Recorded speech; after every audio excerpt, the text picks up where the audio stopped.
কিছু ভালোবাসা থাকে যেগুলো কখনো প্রকাশ পায় না, শব্দের আগে থেমে যায়, অভিমানের আড়ালে লুকিয়ে থাকে। আমি তাকে কখনো বলিনি আমি তাকে ভালোবাসি, কারণ ভয় ছিল বললে যদি হারিয়ে ফেলি। সে প্রতিদিন কথা বলতো, হাসতো, গল্প করত, আর আমি প্রতিদিন অভিনয় করতাম।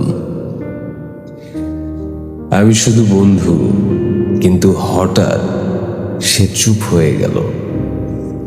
আমি জিজ্ঞেস করলাম, কি হয়েছে?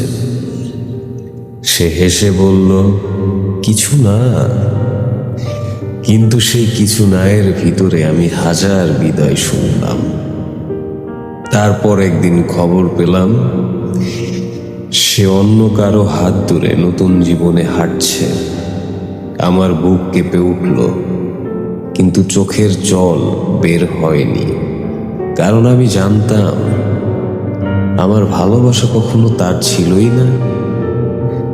আজও রাত হলে মোবাইলের পুরনো চ্যাটগুলো দেখি, শেষ মেসেজটা এখনো লেখা, ভালো থেকো বন্ধু। বন্ধু, এই একটি শব্দের আড়ালে আমার পুরো ভালোবাসা হেরে গেছে। কিন্তু ভালোবাসা চিৎকার করে না, অভিযোগ করে না, শুধু নীরব হৃদয়ের ভিতরে আজীবন বেঁচে থাকে।